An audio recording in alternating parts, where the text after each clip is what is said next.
ಪರಮ ಸಂತೋಷದಲ್ಲಿ ಪತಿಯ ಪಾದಕ್ಕೆರಗಿ ವರದ ಗಣಪತಿಗೆ ವಂದನೆಯ ಮಾಡಿ ಹರನರಸಿ ಮಂಗಳ ಗೌರಿ ದೇವಿ ಕಥೆಯ ನೊರೆವೆ ಬಲ್ಲಂತ ಸಜ್ಜನರು ಕೇಳಿ ಕೌರವೇಶ್ವರನು ಕುಟಿಲದಿಂ ಜೂಜನಾಡಿ ಪುರವ ಬಿಟ್ಟೊರಡಿಸಿದರೆ ಪಾಂಡವರು ಅಡವಿಲಿ ವನವಾಸವನಾಚರಿಸುತ್ತ ದಿನವ ಕಳೆಯುತ್ತಿದ್ದರು ಹರಿಯ ಧ್ಯಾನದಿಂದ.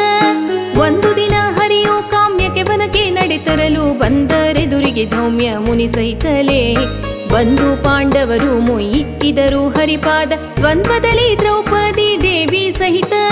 ನಾರಾಯಣ ತಾನು ನಗು ನಗುತ್ತ ದ್ರೌಪದಿಗೆ ಹೇಳಿದನು ಪೂರ್ವ ಜನ್ಮದ ಕರ್ಮವ ಮಾಡಿ ಅನುಭವಿಸಿದಲ್ಲದೆ ಬಿಡದು ಚಿಂತಿಸಬೇಡವೆನುತ್ತಿದ್ದನು.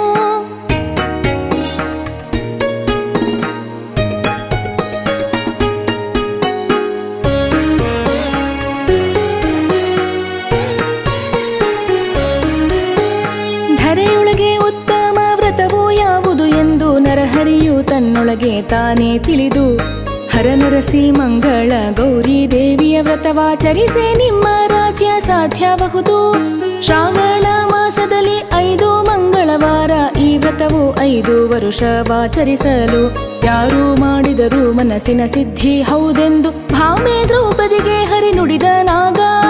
ಯಾರು ಮಾಡಿದರೂ ಈ ವ್ರತದ ಮಹಿಮೆಗಳೇನು ಏನು ಫಲವೆಂದು ದ್ರೌಪದಿ ಕೇಳಲು ನಾನು ಹೇಳುವೆನು ಕೇಳು ಮುನ್ನ. ಕರ್ನಾಟಕ ದೇಶದೊಳಗೊಬ್ಬ ದೊರೆ ಇರುತ್ತಿದ್ದನು. ರನ್ನೇ ಕೇಳು ಶ್ರೀಪಾದನೆಂಬೋ ನಾಮದಲ್ಲಿ ಸುವರ್ಣಾವತಿ ಎಂಬ ಪಟ್ಟಣದಲ್ಲಿ ತನ್ನ ವಲ್ಲಭೆ ಗನಕ ಮಂಜುಳ ಸಹಿತಲೇ ಚೆನ್ನಾಗಿ ಧರೆಯ ಪಾಲಿಸುತ್ತಿದ್ದನು.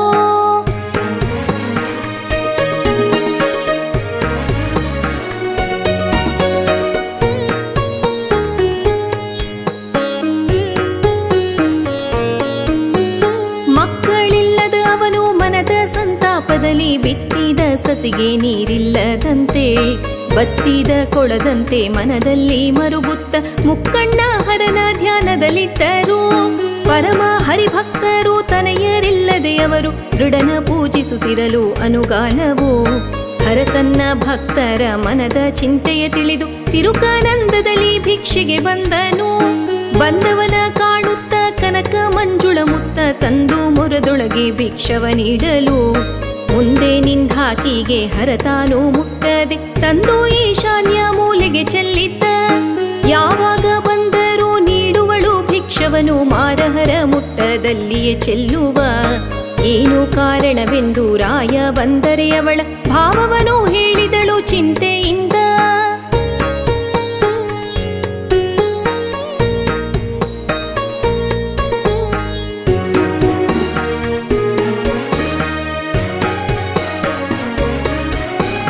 ನಾಳೆ ಭಿಕ್ಷವ ನೀಡು ನಾನು ನೋಡುತ್ತಲಿಹೆನು ಏನು ಕಾರಣವೆಂದು ಕೇಳು ಅವನ. ಹೀಗೆ ಚಿಂತಿಸುತ್ತ ಕಳೆಯೇ ಮರುದಿನ ಬಾಗಿಲಿಗೆ ಬಂದು ಭಿಕ್ಷಾ ಎಂದನು. ಬಂದವನ ಕಾಣುತ್ತ ಕನಕ ಮಂಜುಳ ಮುತ್ತ ತಂದ ಮೊರದೊಳಗೆ ಭಿಕ್ಷವ ನೀಡಲು ಮನದ ಸಂಶಯವೇನು ಎಂದು ಕೇಳಿದರವನ ತನಯರಿಲ್ಲ ದೂರ ಭಿಕ್ಷೆ ಮುಟ್ಟೇನೆಂದ. ಭಿಕ್ಷುಕನು ಆಡಿದ ಕಷ್ಟದ ನುಡಿ ಕೇಳಿ ಮಕ್ಕಳಿಲ್ಲದ ಜನ್ಮ ವ್ಯರ್ಥವೆಂದು ದುಃಖಿಸಿ ಸತಿಪತಿಗಳಿಬ್ಬರು ಬಂದು ಮುಕ್ಕಣ್ಣ ಹರನ ಚರಣಕ್ಕೆ ಬಿದ್ದರು. ಪರಮ ಭಕ್ತರ ಬಿಗಿದಪ್ಪಿ ತಕ್ಕೈಸಿ ತನಯರಿಲ್ಲದೆ ಬಹಳ ನೊಂದೆ ಮಗನೇ ನಿನಗೆ ಮಕ್ಕಳ ಫಲವಿಲ್ಲ 16 ವರುಷ ಆಯುಷ್ಯದ ಮಗನ ಕೊಡುವೆನು ಎಂದನು.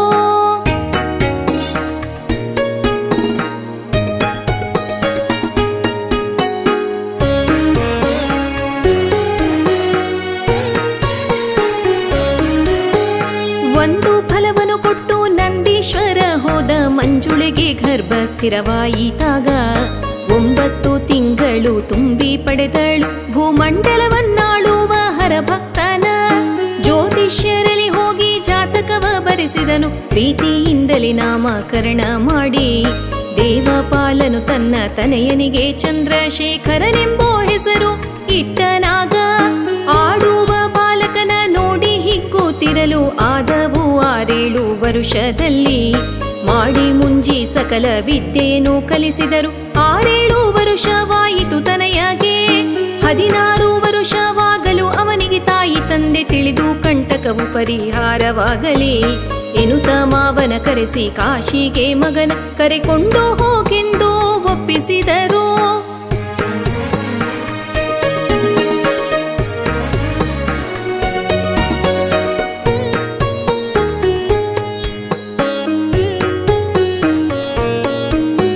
ಸೋದರಳಿಯನ ಸಹಿತ ತಾ ಬಂದನು ಗೊಂಡಾರಣ್ಯವೆಂಬ ಪುರ ಮಧ್ಯದಲ್ಲಿ.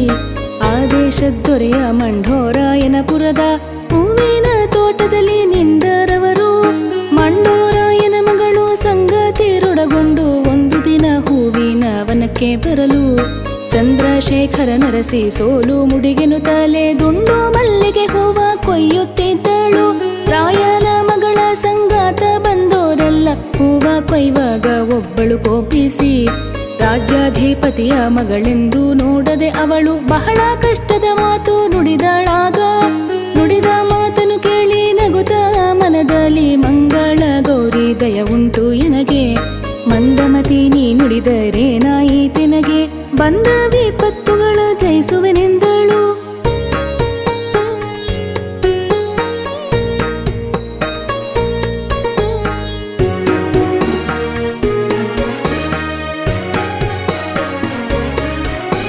ಶ್ರಾವಣ ಮಾಸದಲ್ಲಿ 5 ಮಂಗಳವಾರ ನಾನು ಪೂಜಿಸಿ ಪೂರ್ಣಾಯುಷ್ಯದ ಪತಿಯನ್ನು ಬೇಡುವೆನು ಹರನಲ್ಲಿ ವರವನೆಂದಳು. ಆ ಮಾತನಾಲೈಸಿ ಕೇಳಿದ ಸುಕುಮಾರ ಮಾವಯ್ಯ ನೋಡೋ ಹೆಣ್ಣಿನ ಮಾತನು. ರೂಢಿಗೀಶ್ವರನ ದಯ ಉಂಟಾದರೆ ನಮಗೆ ಈ ಹೆಣ್ಣು ಆಗಬೇಕೆಂದು ನುಡಿದ. ಮಾಡಿ ಸಾವರ್ಣೆಯ ಮಗಳ ಮದುವೆಗೆ ವರನು ಹೇಳಿ ಕಳುಹಿಸಿದರೆ ದಿಪ್ಪಣದವರನು. ಸಾಗಿ ಬಂದನೆ ಕುಷ್ಟಿ ಸಹಿತ ಮಂಡೋಪುರದ ಹೂವಿನ ತೋಟದಲ್ಲಿ ನಿಂದರವರು. ಬಾಲಚಂದ್ರಮನಂತೆ ಹೊಳೆವ ಕುಮಾರನು ಇವನು ನಮಗೊಂದು ಘಳಿಗೆ ಎರವು. ಕೊಡಿರೆಂದು ದಿಬ್ಬಣದವರು ಮಾವನ ಆಡಿದ ಮಾತಿಗೆ ನಕ್ಕು ಮಾವ.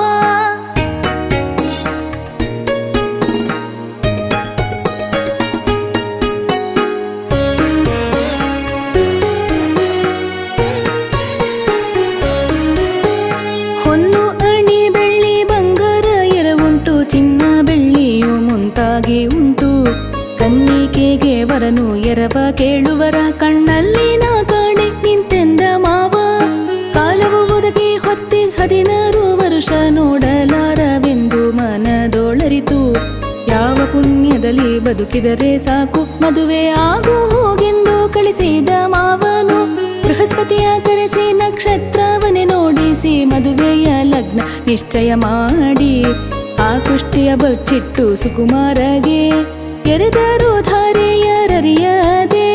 ಮಾಣಿಕದ ಗಿಂಡಿಲಿ ಭಾಗೀರಥಿ ತುಂಬಿ ಪ್ರಾಣದೊಲ್ಲಭೆ ಸಹಿತ ಮಂಗಳಧಾರೆ. ಭಾಗ್ಯದಲ್ಲಿ ಎರೆದು ವಿನಯದಲ್ಲಿ ಮಂಡೋರಾಯ ದಾನ ಧರ್ಮದಲ್ಲಿ ತನಿಸಿದ ವಿಪ್ರರ.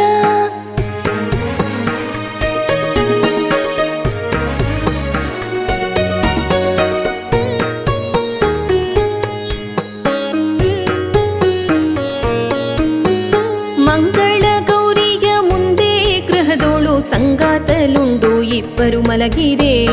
ಚಂದ್ರಶೇಖರನು ಸ್ವಪ್ನದಿಂದ ತನ್ನ ಹೆಂಡತಿಯ ಕೂಡೆ ನುಡಿದ ವಿನಯದಿಂದ. ಗಂಡನು ಹೇಳಿದ ಮಾತನು ಕೇಳಿ ಲಡ್ಡಿಗೆ ತುಪ್ಪವ ತಂದು ಬಟ್ಟಲು ಅವಳಿಗೆ ತಂದು ಇರಿಸಿದಳು ದೇವರ ಮನೆಯಲ್ಲಿ. ಮತ್ತೆ ಮಲಗಿರುವಾಗ ಘಟಸರ್ಪ ಮಂಚದ ಬಳಿಗೆ ಬಂದಿತು. ಆ ಸಮಯದಲ್ಲಿ ಹರನರಸಿ ಮಂಗಳ ಗೌರಿಯನೇ ಪೂಜಿಸಿ ಶಿರಸಿನಲ್ಲಿ ತಂದು ಅಕ್ಷತೆ ತಳಿದಳು. ತಳಿದ ಅಕ್ಷತೆಯು ಸರ್ಪದ ಮೇಲೆ ಬೀಳಲು ಅದರಾಯುಷ್ಯವು ಕ್ಷೀಣವಾಯಿತು. ಹರನರಸಿ ಮಂಗಳ ಗೌರಿಯ ದಯದಿಂದ ಚಿರಂಜೀವಿ ಆಯ್ತು ಕೇಳೆಂದ ಹರಿಯೋ.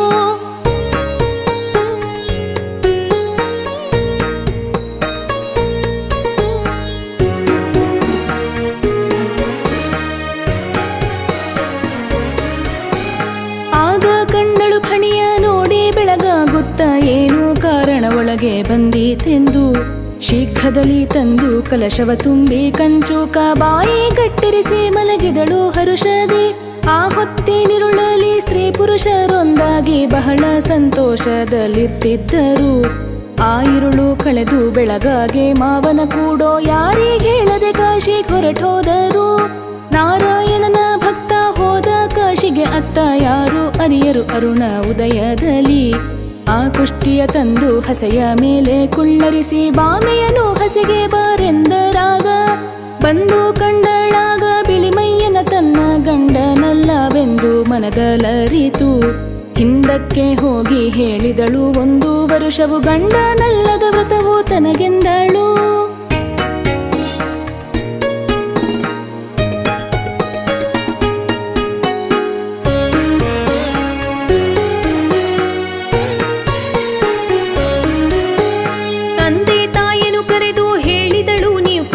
ಬಾಲ ಪ್ರಾಯದ ಗಂಡನಲ್ಲ ಇವನು, ಏನು ಕುಟಿಲವು ಕಾಣೆ ತಿಳಿಯಬಾರದೆಂದು ಸಾಗಿಸಿ ಕಳುಹಿಸಿದಿಬ್ಬಣದವರನು. ತಂದೆಯನು ಕರೆದು ಹೇಳಿದಳು 1 ವರುಷವು ಅನ್ನ ಛತ್ರವನು ತಂದೆ ನೀ ಮಾಡಿಸೋ. ಚಂದದಲ್ಲಿ ನಾ ಕೊಟ್ಟು ಗುರುತ ಹೇಳುವೆನು ಹಾಗೆಂದು ಕೈವೀಳ್ಯವನು ಕೊಡುತ್ತಿದ್ದಳು. 4 ಕಡೆಯಲ್ಲಿ ದಾರಿ ಮಾರ್ಗದ ಒಳಗೆ ಹೋಗಿ ಬರುವವರು ಅನ್ನವನ್ನುಣ್ಣುವುದು. ರಾಯರ ಮಗಳ ಕೈವೀಳ್ಯವನೇ ತಕ್ಕೊಂಡು ಹೋಗೋದು ಎಂದು ನೇಮಿಸಿದರಾಗ. ಆಳು ಭಟರನು ಅಲ್ಲಲ್ಲಿಗಿರಿಸಿ ತಳಿದದು ಮೀರಿ ಹೋದರೇನು ತಡೆದು ನೀವು. ವ್ಯಾಗದಲ್ಲಿ ಬಂದು ಸುದ್ದಿ ಹೇಳಿ ಎನ್ನುತ್ತಲೇ ಈ ಬಗೆಯಲಾರು ತಿಂಗಳು ಕಳೆದರು.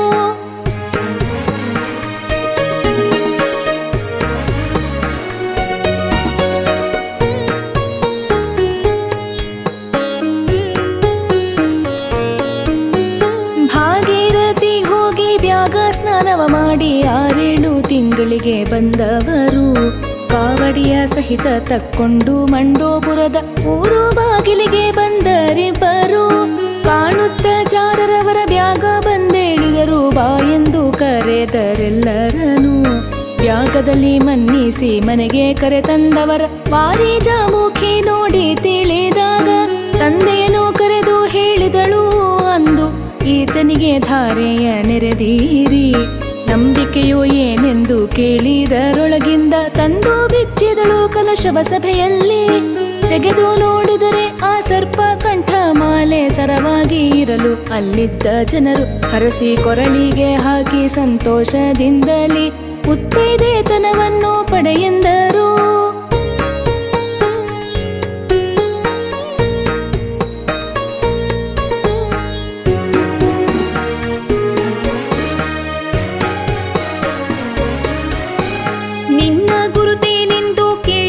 ಕಾಶಿಗೆ ನನ್ನ ಮಾವನ ಕೂಡ ಹೋಗುತ್ತಿದ್ದೆ.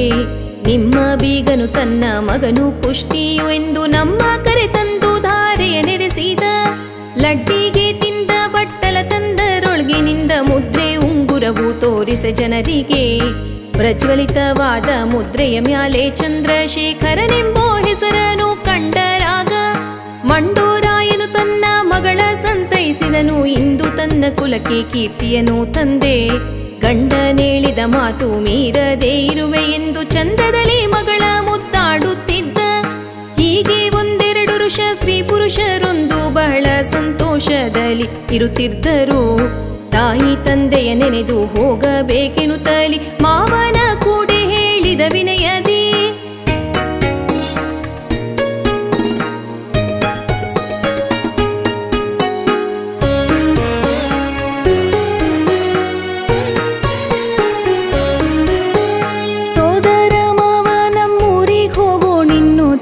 ತಂದೆಯ ನೋಡಬೇಕೆಂದರೆ ಆನೆ ಕುದುರೆ ಮಂದಿ ದಳ ಸಹಿತ ಅಳಿಯ ಕುಮಾರಿಯನೇ ಕಳುಹಿಸಿ ಚಿಂತಿಸುತ್ತಿದ್ದ.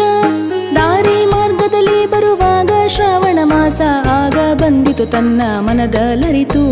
ಹೇಳಿದಳು ಪತಿಯೊಡನೆ ನಗುತ್ತಾ ಸಂತೋಷದಲ್ಲಿ ಮಾಡಬೇಕಲ್ಲ ಗೌರಿ ವ್ರತವನು. ದಾರಿಲಿ ವ್ರತವನು ಮಾಡಬಾರದು ಕೇಳು ಊರಿಗೆ ಹೋದ ಮ್ಯಾಲೆ ಮಾಡೆಂದರು. ಕೇಳು ಕಿರಿಮಯ್ಯ 1 ಘಳಿಗೆ ತಡವಿಲ್ಲ. ಬಾಲ್ಯದಲ್ಲಿ ಬಿಡದೆ ಈ ವ್ರತ ನಿಲ್ಲಿಸಲಿಲ್ಲ. ಗಂಗೆಯ ತೀರದಲ್ಲಿ ಮಿಂದು ಮಡಿಯನ್ನುಟ್ಟು ಚಂದ್ರಶೇಖರ ನರಸಿಯು ಭಕ್ತಿಯಿಂದ ಗಂಧಾಕ್ಷದ ಪುಷ್ಪ ದೀಪ ಧೂಪಗಳಿಂದ ಮಂಗಳಾರತಿಯ ನೆತ್ತಿದರು ಹರುಷದೆ.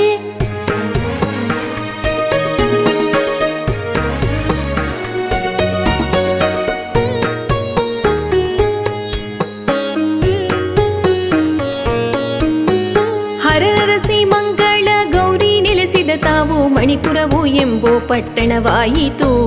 ದೊರೆ ಮಕ್ಕಳುಂಡು ಕೈ ತೊಳೆದು ತಮ್ಮಯ್ಯನ ಪುರದ ಸಮೀಪಕ್ಕೆ ಬಂದರವರು. ಹರನ ವರದಲ್ಲಿ ಕೊಟ್ಟ ತನಯ್ಯನ ಮಾತುಳನ ಕೈಗೆ ಕೊಟ್ಟ ಮಗನು ಏನಾದನೋ ಎನ್ನುತ್ತ ತಾಯಿ ತಂದೆ ಮರುಗುತ್ತಿದ್ದರೆ ನಿಮ್ಮ ಮಗ ಬಂದ ಎಂದು ಹೇಳಿದರು ಚರರು.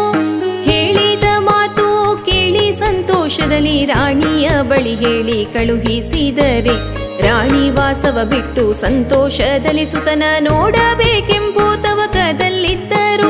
ಶುಭವಾರ್ತೆ ಕೇಳಿದ ಚರರ ಮನ್ನಿಸಿ ಭೂಪ ಉಡುಗೊರೆಯ ಆಭರಣವ ತರಿಸಿ ಕೊಟ್ಟು ಕಲಶ ಕನ್ನಡಿಯ ತೋರಣ ರಚಿಸಿ ಪುರದೊಳಗೆ ತನಯನ ಕಾಣಲುತ್ಸಾಹದಲ್ಲಿ ಹೊರಟ.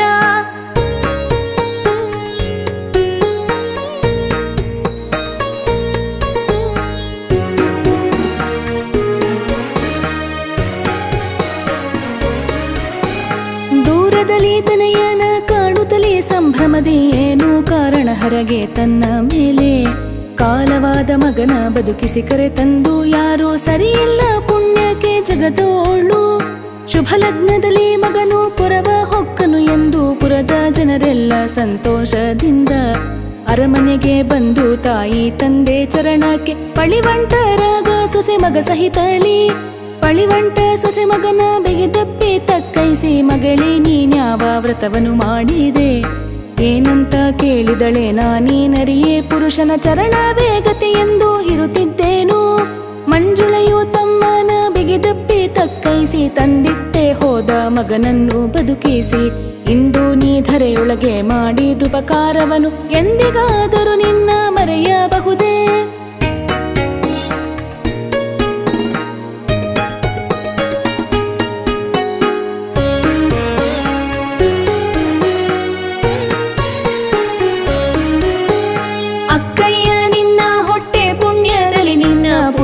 ಬದುಕಿದನು ಕೇಳಮ್ಮ ತಾಯಿ, ಅಲ್ಪದಾಯುಷ್ಯ ಹೋಗಿ ಚಿರಂಜೀವಿಯಾಯ್ತಿವನ ಮುತ್ತೈದೆತನವೂ ಉಂಟಾಯಿತು.